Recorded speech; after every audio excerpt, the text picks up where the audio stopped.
సుమన్ టీవీలో మీ business promotions కోసం ఈ కింది నెంబర్ను సంప్రదించగలరు.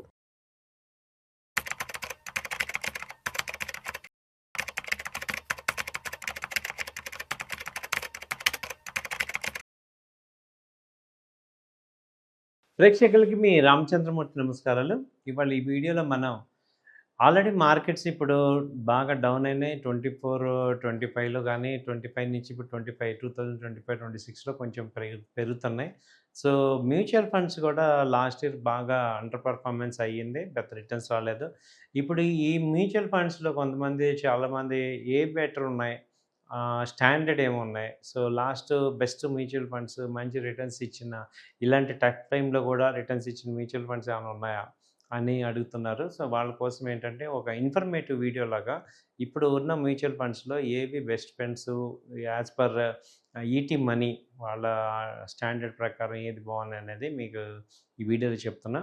సో దీనిలో ఏంటంటే ఫస్ట్ స్టిల్ హోల్డింగ్ ఏంటంటే ఎస్బీఐ పిఎస్యు ఫండ్ బాగుంది అని ఫస్ట్ ర్యాంకింగ్ వచ్చింది. ఎస్బీఐ పిఎస్యు ఫండ్ దీనికి ఆల్రెడీ 15 years నుంచి ఉంది ఇది. దీని ఎక్స్పెన్స్ రేషియో వచ్చి 2% ఉంది. దీనిలో ఇప్పుడు 5,600 crores ఏఎం ఉంది. సో మినిమం ఇన్వెస్ట్మెంట్ 3,000 నుంచి చేసుకోవచ్చు. కరెంట్ వాల్యూ వచ్చి 11.5 lakh. సో రిటర్న్స్ వచ్చి 27% రిటర్న్ వచ్చింది. లాస్ట్ రిటర్న్స్ 27% మంచి రిటర్న్స్ వచ్చాయి. ఎస్బీఐ పిఎస్యు ఫండ్స్, ఎందుకంటే పిఎస్యు అన్ని స్టాక్స్ కూడా బాగా పెరుగుతున్నాయి. పబ్లిక్ సెక్టర్లో మేజర్ ఎస్బీఐ బాగా పెరుగుతుంది, కెనరా బ్యాంక్ ఉంది, ఐఓబి ఉంది, యూనియన్ బ్యాంక్ ఉంది, బ్యాంక్ ఆఫ్ బరోడా, ఇవన్నీ ఇండియన్ బ్యాంక్ అన్నీ పెరుగుతున్నాయి. కాబట్టి బాగా పర్ఫామ్ చేస్తుంది ఎస్బీఐ పిఎస్యు ఫండ్. తర్వాత కూడా Invesco India PSU equity fund, ఇది కూడా సెకండ్ లీడింగ్లో ఉంది. ఇది కూడా మంచి 24% రిటర్న్ ఇచ్చింది. ఇది లాస్ట్ సిఏజిఆర్ చూసుకుంటే ఏఈఎం వచ్చి 1,500 crores, ఇది కూడా బాగానే ఉంది. సో ఇది కూడా 16 years నుంచి ఉంది పిఎస్యు బ్యాంక్స్. అంటే పిఎస్యు ఈక్విటీ ఫండ్ ఏంటంటే లాస్ట్ 2 years నుంచే బాగా పెరుగుతున్నాయి. అంతకుముందు పిఎస్యు బ్యాంక్స్ పెద్దగా ఫండ్ ఉండేది కాదు. ఇప్పుడు ఈ ఇయర్ అయితే మంచి రిటర్న్స్ వచ్చాయి. ఎవ్రీ అదర్ సెక్టర్స్ అన్నీ నెగిటివ్ అవుతుంటే ఈ పిఎస్యు మాత్రం చాలా పాజిటివ్గా ఉంది. సో ఇది కూడా 24% రిటర్న్ ఇచ్చింది. 2,000 crores ఫండ్ అయితే దీనిలో ఉంది. నెక్స్ట్ ఏంటంటే ICICI Prudential infrastructure fund. Infrastructure fund బాగానే ఉంది. ఇది థర్డ్ లార్జెస్ట్ వచ్చింది. 22% రిటర్న్ ఇది ఇచ్చింది. దాదాపు 8,000 crores ఈ ఫండ్లో ఉన్నాయి. ఏజ్ వచ్చి 20 years ఓల్డ్ ఇది. సో ఇది కూడా మంచి 22% సిఏజిఆర్ అయితే ఇచ్చింది ఇది. తర్వాత వచ్చి ఫ్రాంక్లిన్ బిల్డ్ ఇండియా ఫండ్, ఇది కూడా ఒక రకంగా ఇన్ఫ్రాస్ట్రక్చర్ వచ్చింది. సో ఏఎం 3,000 crores, ఇది కూడా 22% రిటర్న్స్ ఇచ్చాడు. సో ఇది కూడా మంచి 16 years ఓల్డ్ ఫండ్ అనమాట ఇది, ఫ్రాంక్లిన్ బిల్డ్ ఇండియా ఫండ్. ఆ తర్వాత డిఎస్పి ఇండియా టైగర్ ఫండ్, ఇది కూడా infrastructure. So DSP BlackRock వాళ్ళదే DSP India tiger fund.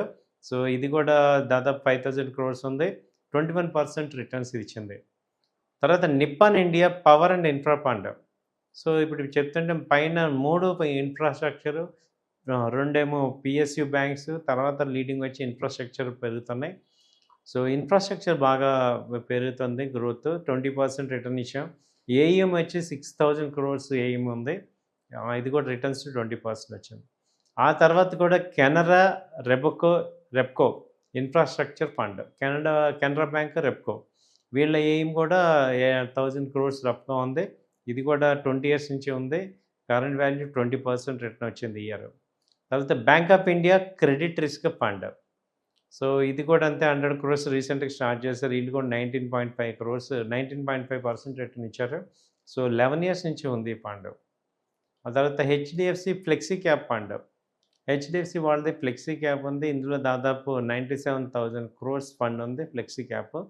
So దీనిలో ఏంటంటే 19% రిటర్న్ వచ్చింది. సో ఇది 30 years నుంచి ఉంది fund, 30 years old fund. So flexi cap అంటే ఏంటంటే మల్టీ క్యాప్, ఫ్లెక్సీ క్యాప్ ఏంటంటే ఏవి గ్రో అవుతుంటే వాటిలో మార్చుకోవడానికి ఛాన్స్ ఉంది, కాబట్టి నెక్స్ట్ వాళ్ళకి మంచి ఇది వచ్చింది. తర్వాత Motilal Oswal mid cap fund, ఇది కూడా 34,000 crores ఏఎం ఉంది. ఇది 18% రిటర్న్ ఇస్తుంది. దాదాపు ఇది 12 ఇయర్స్ నుంచే ఉంది. Motilal Oswal mid cap fund. దాని తర్వాత ICICI Prudential multi asset fund. So multi asset ఫండ్‌లో ఇది కూడా 80,000 క్రోర్స్ ఉంది. ఇది కూడా 23 ఇయర్స్ నుంచి ఉంది. సో ఇది 18% రిటర్న్స్ ఇది ఇచ్చారు. సో మల్టీ అసెట్ ఫండ్ అంటే ఇప్పుడేంటి డైరెక్ట్‌గా లాంగ్ టర్మ్ ఫండ్ కానీ, మిడ్ క్యాప్ ఫండ్ కానీ, స్మాల్ క్యాప్ ఫండ్స్ కానీ రిటర్న్స్ ఇవ్వట్లేదు. ఓన్లీ మనకేంటి మల్టీ అసెట్, పిఎస్యు, ఇన్‌ఫ్రాస్ట్రక్చర్ ఈసారి బాగా లీడ్ అవుతున్నాయి.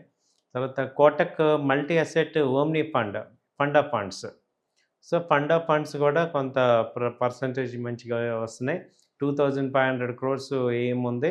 సో దీనిలో రిటర్న్ 18% అలా ఉంది.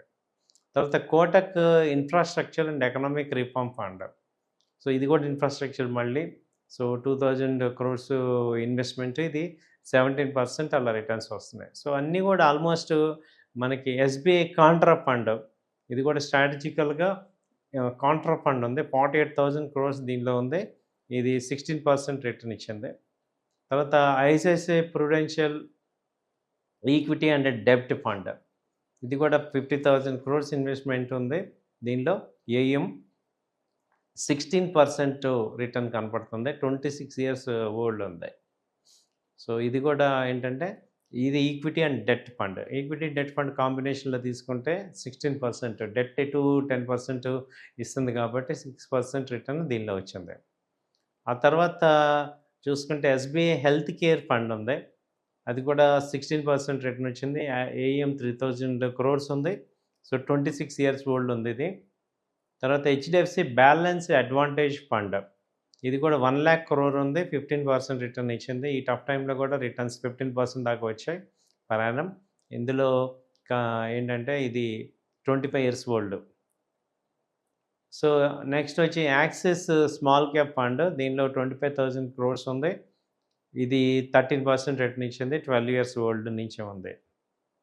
సో ఇలా మనకి ఏంటంటే చూసుకుంటే ఈ మేజర్గా ఈ ఇయర్ ఉన్న టాప్ ఫండ్స్ ఏంటంటే మనకి ఈ టాప్ ఫండ్స్ వచ్చి PSU funds. Just 1 month back వరకు తీసుకుంటే గోల్డ్ ఫండ్స్ చాలా టాప్ ఉన్నాయి. గోల్డ్, సిల్వర్ ఫండ్స్ ఇప్పుడు 50% వైప్ అవుట్ అయినాయి. గోల్డ్, సిల్వర్ వచ్చి దాదాపు 30% ఫాల్ అయింది. సో కాబట్టి ఏంటంటే సెక్టర్ రొటేషన్ అవుతూ ఉంటుంది. సో మ్యూచువల్ ఫండ్స్ కూడా ఇవాళ స్ట్రాంగ్ ఉన్నవి రేపు ఉండాలని లేదు. కాకపోతే ఏంటంటే ఈ ఫండ్స్‌లో బ్యాకప్ ఉంది. అంటే మెటల్స్ కానీ ఇవి ఏంటంటే ఆఫ్ అండ్ దెన్ రైజ్ అవుతున్నాయి. బట్ పిఎస్యు బ్యాంక్స్ చాలా స్ట్రాంగ్ కన్సిస్టెంట్ పెర్ఫార్మెన్స్ ఇస్తున్నాయి ఈసారి. అలాగే ఇన్ఫ్రాస్ట్రక్చర్ కూడా కన్సిస్టెంట్, బడ్జెట్లో కూడా ఇన్ఫ్రాస్ట్రక్చర్‌కి ఎక్కువ ప్రాధాన్యత ఉంది. అది కనపడుతుంది. ఆ తర్వాత ఏంటంటే మనకి ఫ్లెక్సీ క్యాప్ కూడా మంచి అంటే వాళ్ళు డైవర్జెన్స్ చేసుకుంటారు. అది కూడా బాగానే రిటర్న్స్ వస్తుంది. తర్వాత mid cap multi asset fund, ఈ 5, 6 ఫండ్స్‌లో ఎవరైనా ఇన్వెస్ట్ చేస్తున్నారో వీటిల్లో చెక్ చేసుకోవటం బెటర్ అనిపిస్తుంది. ఈ డేటాను బట్టి చూస్తే మనకి ఈ 5 ఫండ్స్ ఏంటి PSU fund, infrastructure, multi asset, small cap, mid cap, తర్వాత ఫండ్ ఆఫ్ ఫండ్, ఇవి చూసుకోండి. థ్యాంక్ యూ అండి. నమస్తే.